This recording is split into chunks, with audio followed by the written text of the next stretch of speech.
Hello students, I am starting a new chapter for you. और ये है potential and capacitance. Potential and capacitance का जो concept है वो मैं आज से स्टार्ट करने वाला हूँ। और रेगुलरली डे बाय डे एक एक कॉन्सेप्ट और उसका एक प्रॉब्लम देखेंगे, जिससे कि हम धीरे धीरे कॉन्सेप्ट को समझते जाएं और एग्जामिनेशन तक तैयार होते जाएं। इससे पहले आपने देखा होगा कि मैंने इलेक्ट्रोस्टैटिक्स और वगैरह के भी इलेक्ट्रोस्टैटिक्स करंट इलेक्ट्रिसिटीज के कॉन्सेप्ट ऑलरेडी डाल रहे हैं और उसके प्रॉब्लम्स भी सॉल्व किए हुए हैं। आप उनको देख लेना एक बार, तो आपकी प्रिपरेशन अच्छे से हो जाएगी और आपका एग्जामिनेशन में हेल्प होगी। तो यहाँ पर मैं पोटेंशियल का पहला कॉन्सेप्ट आपको बता देता हूँ कि what is actually the potential energy of a charge system. Potential energy of a charge system is defined as actually, पहले में हम 2 पॉइंट सिस्टम को पढ़ रहे हैं। Potential energy of 2 point charge system that contain charge q1 and q2 separated by distance r is given by this formula। ऐसा क्यों होता है पहले तो ये देख लो, है ना, कि एक्चुअली में क्या होता क्या है ना, कि यहाँ पर जैसे सपोज आपके पास क्या है, आपके पास दो चार्जेस हैं। एक तो है ये वाला चार्ज q1 और एक और है आपके पास चार्ज q2। ये दोनों जो चार्ज हैं they are separated by some distance r। ठीक है, they are separated by some distance r। तो हम उसके केस में देख लेते हैं। This is charge q1 and this is charge q2। अभी क्या है कि आपको इस सिस्टम की पोटेंशियल एनर्जी निकालनी है। तो सिस्टम की जो पोटेंशियल एनर्जी होती है, पोटेंशियल एनर्जी की बेसिक डेफिनेशन आप सीख लो। Potential energy is the of a system is negative of the work done in bringing a positive, in bringing a charge from infinity to that point. यानी कि इस system की जो potential energy होगी, या तो आप Q1 को फिक्स करो या फिर Q2 को फिक्स करो। सपोज मैंने Q1 को फिक्स कर रखा है, दिस इज फिक्स्ड। तो Q2 को, जब Q2 पॉजिटिव चार्ज है, इसको जब मैं इन्फिनिटी से उठा के r डिस्टेंस पर लेके आऊंगा, तो इसमें जो वर्क लगेगा उस वर्क का जो नेगेटिव होता है उसको हम पोटेंशियल एनर्जी कहते हैं। करेक्ट। अब देखो, अब यहाँ पर मान लेते हैं ये जो चार्ज है, सपोज ये चार्ज यहाँ पर प्रेजेंट होता है, सपोज ये Q2 यहाँ प्रेजेंट होता, जो कि सपोज ये डिस्टेंस है, x डिस्टेंस है Q1 से। मान लेते हैं ये x डिस्टेंस पर है Q1 से। तो उसके केस में ये x डिस्टेंस है, तो उसके केस में चार्ज Q1 पर फोर्स कितनी लग रही होती, उसके केस में चार्ज Q1 पर जो फोर्स लगती वो इस डायरेक्शन में होती, पहली बात तो।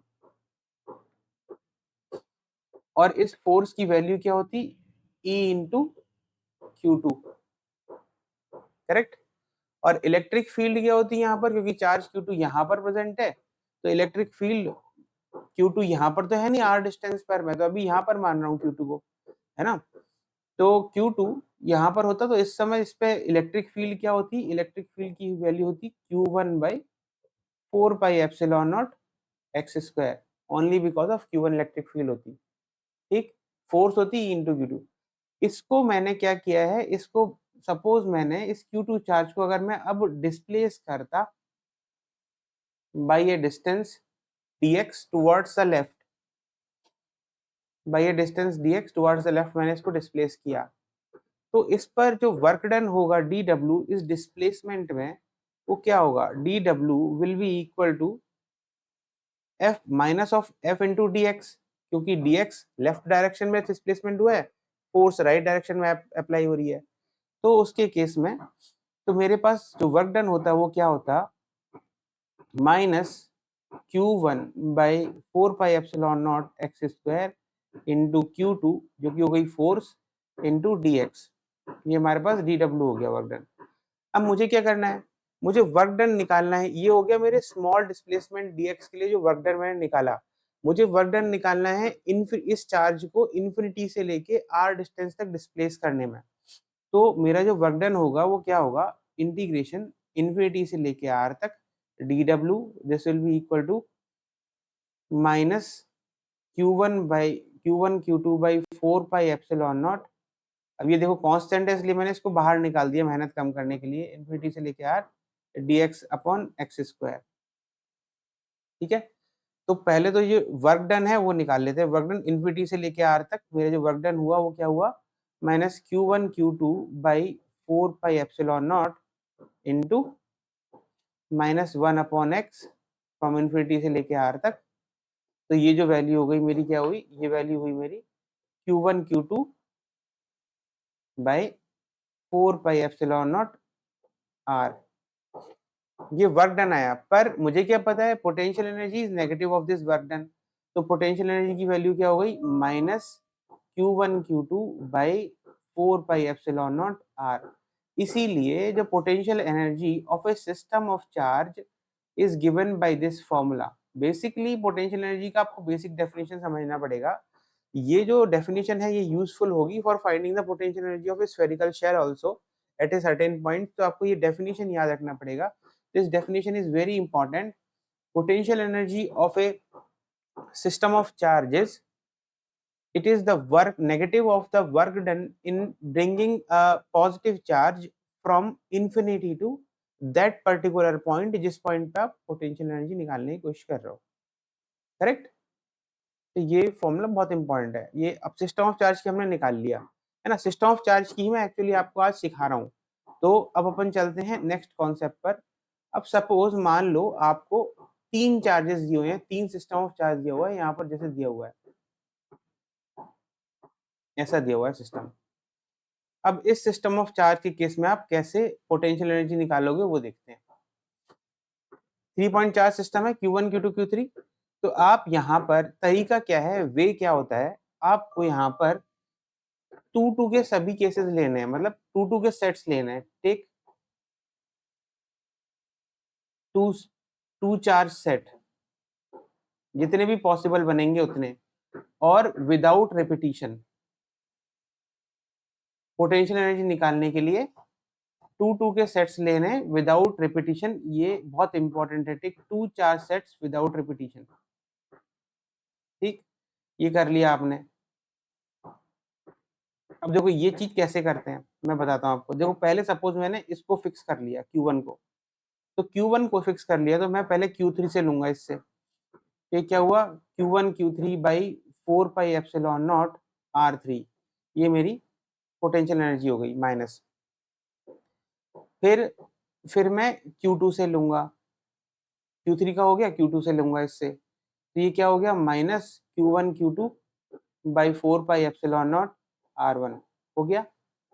ठीक, अब ये तो हो चुका है। अब मैं आता हूँ Q3 के ऊपर। Q3 का Q1 से ले लो। Q3 का Q1 से जब मैं पहले लूंगा तो Q3 को Q1 से लेने पर ये ऑलरेडी हो चुका है यहाँ पर, तो मैं इसको नहीं काउंट करूंगा। विदाउट रिपीटिशन जो वर्ड है ना, ये यहीं पे इसलिए मैंने दिया है विदाउट रिपीटिशन। एक बार आपने ले लिया एक सिस्टम ऑफ चार्ज को तो आप उसको रिपीट नहीं करेंगे, क्योंकि यहाँ पे Q1 Q3 ऑलरेडी हो चुका है, इसलिए Q3 को फिर दोबारा Q1 से नहीं लूंगा मैं। Q3 को Q2 से लेते हैं, Q3 Q2 by 4 pi epsilon not R2। ये मैंने क्यों लिया, क्योंकि हुआ नहीं है एक भी बार, हो गया, Q3 भी कवर हो गया। अब Q2 पे आओ। Q2 को जब आप लोगे तो Q2 का Q1 से लोगे पहले, Q2 का Q1 से लोगे, ये ऑलरेडी हो चुका है तो रिपीटिशन नहीं करना है। Q2 का Q3 से लोगे, वो भी ऑलरेडी हो चुका है, रिपीटिशन नहीं करना है। तो potential energy of the system क्या हो गया, this became minus 1/4 pi epsilon naught into Q1 Q3 by R3 plus Q1 Q2 by R1 plus Q2 Q3 by R2। ये हो गया आपका potential energy of this particular system. और इस तरीके से आप potential energy of a system निकालते हो, है ना। ये चीज बहुत ही इंपॉर्टेंट है जो मैंने आपको बताई है। Take 2 charge sets without repetition. 2 charge sets आपको लेना है विदाउट रिपीटिशन, रिपीटिशन नहीं करना है। रिपीटिशन कर दोगे तो गड़बड़ हो जाएगी, है ना। ठीक, अब मैं आपको ये कॉन्सेप्ट आपको समझ में आ गया है कि यहाँ पर आपको किस तरह से potential energy of a system of charge calculate करते हैं। अब अपन इसका एक प्रॉब्लम देखते हैं कि इसका प्रॉब्लम एक कैसा होगा। देखो क्वेश्चन क्या है, थोड़ा सा बड़ा कर देता हूँ। 4 charges Q1 Q2 Q3 and Q4 value they've given here, kept on the vertices of a square of side 1 meter. Find the electric potential energy of the system of charge. Simple है, potential energy हमें निकालना है system of charge का, तो हम calculate कर लेते हैं। देखो पहले Q4 को फिक्स करेंगे, तो Q4 के ऑल द सेट्स निकाल लेते हैं पहले। वो क्या होंगे, Q4 Q3 by 4 pi epsilon naught into इन दोनों का डिस्टेंस 1 मीटर है, तो ये 1 हो गया, ठीक है। फिर Q4 का Q2 से कर लो, तो वो क्या हो गया, minus Q4 Q2 by 4 pi epsilon naught. अब देखो ये वाला डिस्टेंस आपको कैलकुलेट करना पड़ेगा यहाँ पे, जो कि ऑलरेडी हमें नहीं गिवन है। ये वाला डिस्टेंस है ना, ठीक से बन नहीं पाया है, ये वाला डिस्टेंस मुझे कैलकुलेट करना पड़ेगा। ये वाला डिस्टेंस क्या है, 111 और ये है √2 डिस्टेंस, करेक्ट। तो ये √2 डिस्टेंस हो जाएगा, तो ये √2 डिस्टेंस मैं यहाँ पर लिख देता हूँ। Q4 का Q2 से भी हो गया, Q4 का Q1 से ले लेते हैं, minus Q4 Q1 by 4 pi epsilon naught. अब ये डिस्टेंस भी 1 है, तो ये भी 1 हो गया, ठीक। Q2 Q4 कवर हो गया पूरा का पूरा। अब Q3 पे आ जाते हैं, Q3 का Q4 से लो। देखो Q3 का जब Q4 से ले रहे हो तो क्या ये रिपीट हो चुका है, हाँ एक बार हो गया, ये यहाँ पर रिपीट हो गया, तो इसको हम रिपीट नहीं करेंगे। चलो Q3 को Q2 से कर लो, रिपीट हुआ है, नहीं हुआ है, तो इसको लिख दो Q3 Q2 by 4 pi epsilon naught into 1। Q3 का Q1 से लो, हुआ है कि नहीं, नहीं हुआ है, फिर लिख देंगे हम minus Q3 Q1 by 4 pi epsilon naught into. अब देखो ये वाला डिस्टेंस अगर आप कैलकुलेट करोगे ना, ये डिस्टेंस, तो ये फिर से वही आएगा √2 मीटर, √2। और फिर उसके बाद आपने यहाँ Q1 से ले लिया, Q3 या Q4 से हो ही चुका है यहाँ पर, तो हम इसको दोबारा नहीं लेंगे, हो गया। तो यहाँ पर अब Q3 भी कवर कर लिया आपने। अब आ जाओ Q2 पर, Q2 का पहले Q3 से लो, Q2 का Q3 ऑलरेडी हो चुका है, तो हम नहीं लेंगे, रिपीट नहीं करेंगे। Q2 का Q1 से लो, हुआ है क्या, नहीं हुआ है, तो minus Q2 Q1 by 4 pi epsilon naught into 1 metre हो गया। Q2 का Q4 से लो, देखो हुआ है कि नहीं, हो चुका है, तो मैं फिर से इसको नहीं रिपीट करूंगा, है ना। तो Q2 इसके बाद अब मैंने Q2 भी कवर कर लिया। अब मैं Q1 पे आता हूँ। Q1 पे जब आप आओगे तो Q1 का Q4 से देखो हुआ है कि नहीं, हो चुका है, मैं नहीं करूंगा।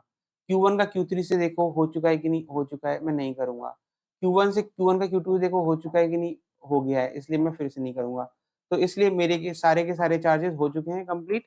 अब मेरा ये है मेरी final potential energy of the system. अब मैं इसको कैलकुलेट कर दूंगा, मेरा आंसर आ जाएगा। सिंपल कैलकुलेशन है, कैसे, माइनस 1/4 पाई एप्सिलॉन नॉट मैं कैंसिल कर, ये कॉमन ले लेता हूँ, तो मेरे पास ये आएगा Q4 Q3 plus Q2 Q4 plus Q1 Q4 plus Q2 Q3 plus Q1 Q3 plus Q1 Q2।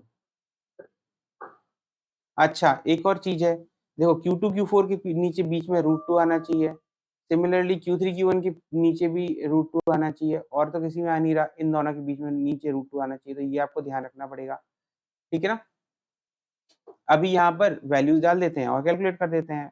1/4 pi epsilon not की वैल्यू 9 × 10⁻9 होती है, तो 9 × 10⁻9 Q4 Q3 4 × 3, तो ये हो गया -12 इंटू 1 माइक्रो कूलम होता है 10⁻⁻6, तो 10⁻12 हो गया। तो फिर प्लस Q2 Q4 इज 8 × 10⁻12, ठीक है, डिवाइड √2 से डिवाइड करना मत भूलना, प्लस Q1 Q4 इज 1 × 4 4 × 10⁻12, ठीक है, plus Q2 Q3 is -6 × 10⁻12, Q1 Q3 1 × -3, यानी कि ये आ जाएगा हमारे पास -3 × 10⁻12 डिवाइड बाई √2। फिर आ जाएगा Q1 Q2 ले लो तो आप 2 × 10⁻12 हो जाएगा, प्लस 2 × 10⁻12, ठीक है। इस पूरी वैल्यू को कैलकुलेट कर लो, जिसको आप आराम से कैलकुलेट कर सकते हो, इजीली बाहर निकाल के कैलकुलेट कर सकते हो। मैं थोड़ा सा सिंप्लीफाई कर देता हूँ, तो ये आ जाएगा 9 into 10 power minus 3 minus 12 minus 6 minus 18 plus 4